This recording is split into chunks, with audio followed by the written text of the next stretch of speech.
ঘুম ভাঙতে না ভাঙতেই দেখছি বৃষ্টি। হ্যাঁ, প্রচণ্ড বৃষ্টি হচ্ছে। আওয়াজ শুনেই বুঝতে পারছো কী হারে বৃষ্টিটা পড়ছে।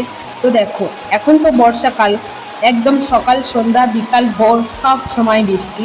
তো তারই মধ্যে অল্প একটু ছাড়ছে যখন, তখনই কিন্তু আমাদের গ্রামে ঘরে কাজ করে নিচ্ছে ঝটপট করে।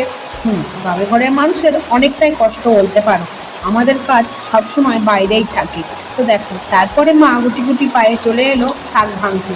হ্যাঁ, সারাদিন বৃষ্টি দেখে তো আর পেট ভরবে না, তো পেট তো শুনবে না, বৃষ্টি হোক ঝড়ই হোক আর যাই হোক। তো তারপর দেখো মা এখানে শাক পাড়তে চলে এলো। আজকে সজনে শাক ভাজা হবে। আমাদের বাড়িতে সবাই খুব ভালোবাসে সজনে শাক ভাজা। আর কে কে ভালোবাসো অবশ্যই জানিয়ে যাবে। আর আমি শুনেছি সজনে শাক শরীরের পক্ষেও নাকি খুব ভালো খাওয়া। যাই হোক, তো দেখো মা আমাদের প্রয়োজন মতো নিয়ে নিল শাক। আর মা তো শাক পাতা খুবই ভালোবাসে, প্রত্যেক দিন শাক তো মায়ের জন্যে হোক করতেই হবে। আর শুধু মা না, মায়ের সাথে সাথে আমাদেরও অভ্যাস হয়ে গেছে। তো যাই হোক, খারাপ কিছু না, শাক সবজি তো এমনিই খাওয়া খুবই ভালো শরীরের পক্ষে, তাই না?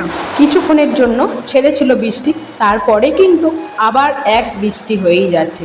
আর একটু মানিয়ে নিও, কারণ কি বৃষ্টির আওয়াজটা আসছে, একদম পাখা চালানোর মতো শোঁ শোঁ করছে, তাই না? যাই হোক, তো দেখো এখানে কি কি শাক আছে তোমাদের একটু দেখিয়ে দিচ্ছি। পাঁচমেশালি শাক একেই বলে। তো এখানে আছে নোটে শাক, পুঁই শাক, তারপর আছে কলমি শাক, সজনে শাক, যাই হোক আরও অনেক কিছু মা হাতের কাছে যেটা পেয়েছে, যেগুলো খাওয়া যায় আর কি, তুলে নিয়েছে। আর বেশ ভালো লাগে পাঁচমেশালি শাক একেই বলে।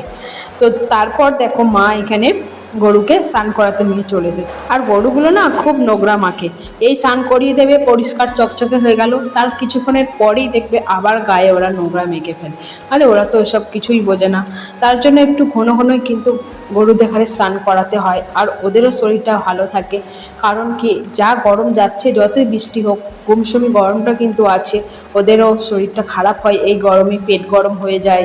আমরাই তো সারাদিনে দুবার তারপর একবার তো স্নান তো করি, ওরা তো তাও করে না। তাই ওদের একদিন ছাড়াই হোক দুদিন ছাড়া অবশ্যই কিন্তু ওদেরও স্নান করানো উচিত। ওরা নিজেরাও পরিষ্কার থাকবে, ওদের গাটাও ভালো থাকবে, শরীর ভালো থাকবে।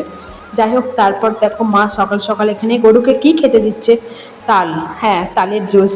একটু আগেই আমরা হাসাহাসি করছিলাম, গরু তোকে কত সুন্দর যত্ন করে, দেখ তোর মালিক তাল জুস খাওয়াচ্ছে, মানুষে খেতে পায় না। আমাদের কুটুমজনেরাই বলে আমাদের দিকে তো তালই পাওয়া যায় না, বাজারে যে কিনবো সেটাও পাওয়া যায় না। আর আমাদের সামনে তাল গাছও নেই। তো দেখো, আর আমাদের এখানে কত তাল গাছ, একদম বড় বড় পাকা পাকা তাল পড়ে গাছ থেকে। আমরাও খাই, গরুও খাই, তাই না? অঢেল অনেক হলে যা হয়। তো সেই যাদের ওখানে নেই তারা ভাবছে যে একটা তাল পেলে বছরের স্বাদ, সবার তো খেতে ইচ্ছা করে, তাই না?